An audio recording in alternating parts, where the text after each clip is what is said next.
നമസ്കാരം. Plasma arc cutting PAC ഉപയോഗിച്ച് ferrous non ferrous മെറ്റലിലെ straight കട്ടിങ്ങിനെ കുറിച്ചുള്ള സെഷനിലേക്ക് സ്വാഗതം. ഈ സെഷന്റെ ലക്ഷ്യങ്ങൾ നമുക്ക് നോക്കാം. ഈ സെഷന്റെ അവസാനം നിങ്ങൾക്കിവ ചെയ്യാനാകും. ശരിയായ കട്ടിംഗ് അലവൻസ് നിലനിർത്തിക്കൊണ്ട് പ്ലേറ്റിൽ കട്ടിംഗ് ലൈനുകൾ മാർക്ക് ചെയ്യുക. സ്ട്രൈറ്റ് കട്ടിങ്ങിനായി ജോബ് സെറ്റ് ചെയ്യുക. അരികുകൾ വൃത്തിയാക്കി തകരാറുകൾക്കായി പരിശോധിക്കുക. ഫെറസ്, നോൺ ഫെറസ് എന്നിവ സ്ട്രൈറ്റ് കട്ട് ചെയ്യാൻ ആവശ്യമായ ഉപകരണങ്ങളും വസ്തുക്കളും: plasma cutter, welding helmet, welding gloves, welding apron, torch tip, electrode, shield cup, bench vice, wire brush, chipping hammer, hand grinder,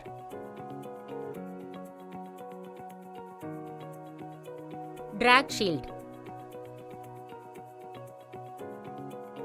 ആദ്യം ഒരു പ്ലാസ്മ കട്ടർ ഉപയോഗിക്കുമ്പോൾ ഉൾപ്പെട്ടിരിക്കുന്ന സുരക്ഷാ നടപടിക്രമങ്ങളെക്കുറിച്ച് നമുക്ക് മനസ്സിലാക്കാം. ഉയർന്ന വോൾട്ടേജ്, ശബ്ദം, ചൂട്, തീപിടിക്കുന്ന വസ്തുക്കൾ, പുകകൾ, അൾട്രാവയലറ്റ് റേഡിയേഷൻ, ഉരുകിയ മെറ്റൽ എന്നിവ ഉൾപ്പെടെയുള്ള പ്രക്രിയയിൽ ഉൾപ്പെട്ടിരിക്കുന്ന അപകട സാധ്യതകളെക്കുറിച്ച് അറിഞ്ഞിരിക്കുക.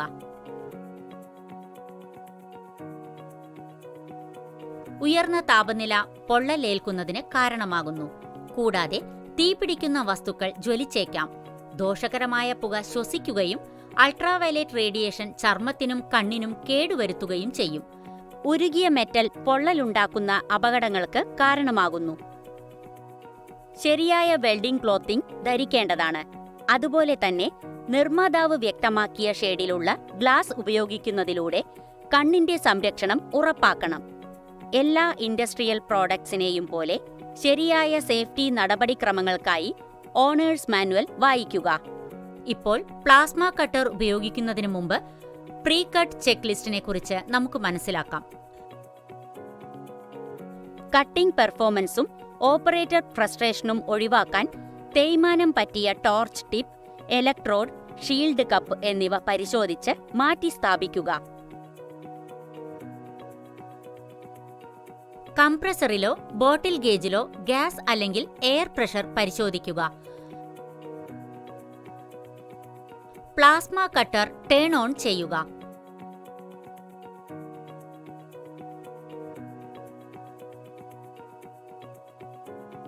ആംപറേജ് കൺട്രോൾ മാക്സിമം സെറ്റിംഗിലേക്ക് സജ്ജമാക്കുക. എയർ പ്രഷർ പ്ലാസ്മ കട്ടർ മാനുവലിൽ വ്യക്തമാക്കിയ പരിധിക്കുള്ളിലായിരിക്കണം. എയർ പ്രഷർ നിർദ്ദിഷ്ട പരിധിക്കുള്ളിലല്ലെങ്കിൽ എയർ പ്രഷർ റെഗുലേറ്റർ ക്രമീകരിക്കുക. ഗ്രൗണ്ട് ക്ലാമ്പ് ഉറപ്പിക്കാൻ നിങ്ങൾ ഉദ്ദേശിക്കുന്നിടത്ത് ഏതെങ്കിലും തുരുമ്പോ പെയിന്റോ ഗ്രൈൻഡ് ഓഫ് ചെയ്യുന്നത് പ്രധാനമാണ്. കാരണം പ്ലാസ്മ കട്ടർ ഒരു ഹൈ വോൾട്ടേജ് ആർക്ക് സൃഷ്ടിക്കുന്നു. അത് തുരുമ്പിലൂടെയോ പെയിന്റിലൂടെയോ എളുപ്പത്തിൽ പ്രവഹിക്കാം. 12 ആംപ് മെഷീനുകളിൽ ഈ ഘട്ടം പ്രത്യേകിച്ചും നിർണായകമാണ്. ഈ മെഷീനുകൾക്ക് ഒരു വലിയ യൂണിറ്റുകളെപ്പോലെ തുരുമ്പിലൂടെയും പ്ലാന്റിലൂടെയും ഓടിക്കാനുള്ള പവർ ഇല്ല. ഗ്രൗണ്ട് ക്ലാമ്പ് ശരിയായി ഗ്രൗണ്ട് ചെയ്തിട്ടില്ലെങ്കിൽ ആർക്ക് മെറ്റലിൽ കേടുപാടുകൾ വരുത്താൻ സാധ്യതയുണ്ട്. ഇത് മെഷീനിനെ അമിതമായി ചൂടാക്കുകയോ ടോർച്ച് ടിപ്പിനെ കേടുവരുത്തുകയോ ചെയ്യും. തുരുമ്പും പെയിന്റും ഗ്രൈൻഡ് ഓഫ് ചെയ്യാൻ ഒരു വയർ ബ്രഷ് അല്ലെങ്കിൽ ഗ്രൈൻഡർ ഉപയോഗിക്കുക. പ്ലാസ്മ കട്ടറിലുള്ള ഇലക്ട്രിക്കൽ സർക്യൂട്ട് പൂർത്തിയാക്കാൻ ഗ്രൗണ്ട് ക്ലാമ്പ് ഉപയോഗിക്കുന്നു.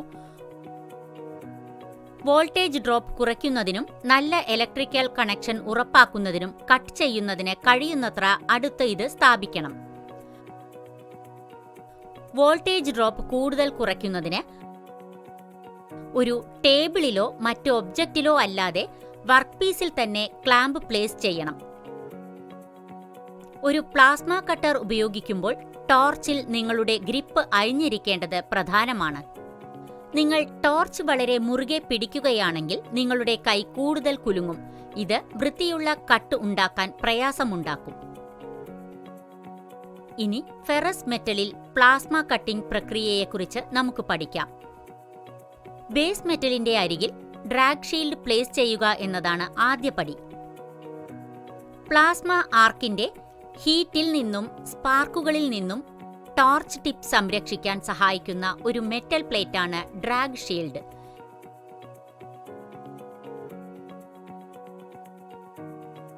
ഇത് ബേസ് മെറ്റലിന്റെ അരികിൽ പ്ലേസ് ചെയ്തിരിക്കുന്നു, അല്ലെങ്കിൽ ശരിയായ സ്റ്റാൻഡ് ഓഫ് ഡിസ്റ്റൻസിൽ പിടിക്കുന്നു.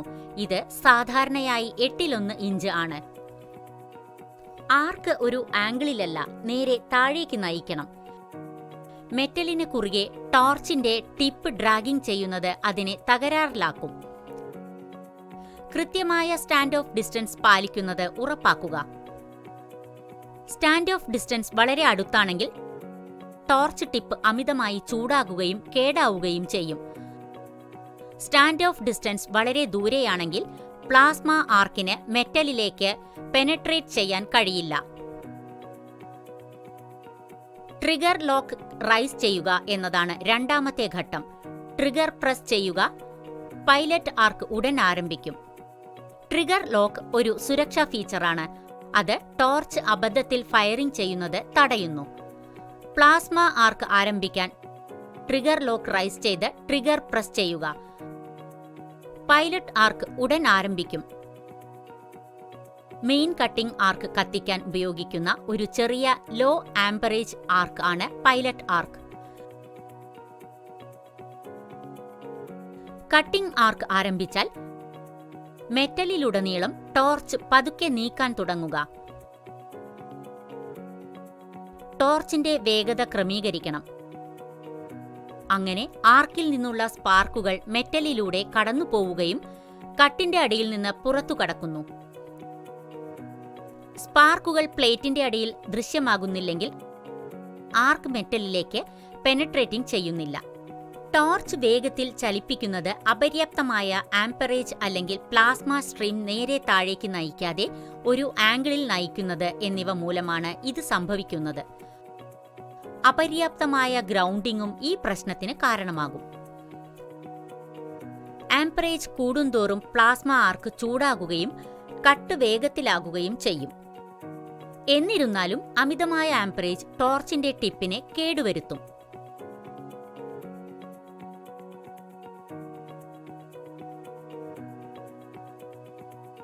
ടോർച്ച് ടിപ്പിനെ തണുപ്പിക്കാനും അത് അമിതമായി ചൂടാകുന്നത് തടയാനും ഗ്യാസ് സഹായിക്കുന്നു.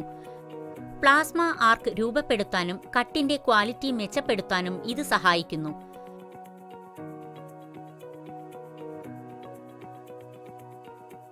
കട്ടിന്റെ അവസാനത്തിൽ മെറ്റൽ പൂർണ്ണമായും വിച്ഛേദിക്കുന്നതിന് ടോർച്ചിനെ അവസാന അരികിലേക്ക് ചെറുതായി ആംഗിൾ ചെയ്യുക, അല്ലെങ്കിൽ ട്രിഗർ വിടുന്നതിനു മുമ്പ് അല്പനേരം നിർത്തുക. ടോർച്ചിനൊപ്പം മെറ്റൽ ഡ്രാഗ് ചെയ്യുന്നത് തടയാൻ ഇത് സഹായിക്കും. ടോർച്ച് തണുപ്പിക്കുന്നതിന് ട്രിഗർ റിലീസ് ചെയ്തതിനു ശേഷവും പോസ്റ്റ് ഫ്ലോ എയർ 20 മുതൽ 30 സെക്കൻഡ് വരെ തുടരും. പോസ്റ്റ് ഫ്ലോ സമയത്ത് ട്രിഗർ പ്രസ്സിംഗ് ചെയ്താൽ തൽക്ഷണം ആർക്ക് റീസ്റ്റാർട്ട് ചെയ്യും. പോസ്റ്റ് ഫ്ലോ എയർ ടോർച്ചിനെ തണുപ്പിക്കാനും അമിതമായി ചൂടാകുന്നത് തടയാനും സഹായിക്കുന്നു. പോസ്റ്റ് ഫ്ലോ സമയത്ത് ട്രിഗർ പ്രസ്സിംഗ് ചെയ്താൽ തൽക്ഷണം ആർക്ക് പുനരാരംഭിക്കും. നോൺ ഫെറസ് മെറ്റൽ കട്ടിംഗ് ചെയ്യുന്നതിനും ഇതേ നടപടിക്രമം ബാധകമാണ്. ചർച്ച ചെയ്ത പ്രധാന പോയിന്റുകൾ നമുക്ക് പുനർവിചിന്തനം ചെയ്യാം. പ്ലാസ്മ കട്ടർ ഉപയോഗിക്കുമ്പോൾ ഉൾപ്പെട്ടിരിക്കുന്ന സുരക്ഷാ നടപടിക്രമങ്ങൾ മനസ്സിലാക്കുക. പ്ലാസ്മ കട്ടർ ഉപയോഗിക്കുന്നതിന് മുമ്പ് പ്രീ കട്ട് ചെക്ക് ലിസ്റ്റ് ചെയ്യുക. പ്ലാസ്മ കട്ടർ ഉപയോഗിച്ച് ferrous non ferrous metal cut ചെയ്യുന്നതിന് ഉള്ള നടപടിക്രമം. ഇതോടെ നമ്മൾ ഈ സെഷന്റെ അവസാനത്തിലേക്ക് എത്തിയിരിക്കുന്നു. പ്ലാസ്മ ആർക്ക് കട്ടിംഗ് PAC ഉപയോഗിച്ച് ഫെറസ്, നോൺ ഫെറസ് മെറ്റൽസ് നേരെ കട്ടിംഗ് ചെയ്യുന്നതിനെക്കുറിച്ച് നിങ്ങൾക്ക് നല്ല ധാരണ ലഭിച്ചിട്ടുണ്ടാകുമെന്ന് കരുതുന്നു. അടുത്ത സെഷനിൽ വീണ്ടും കാണാം.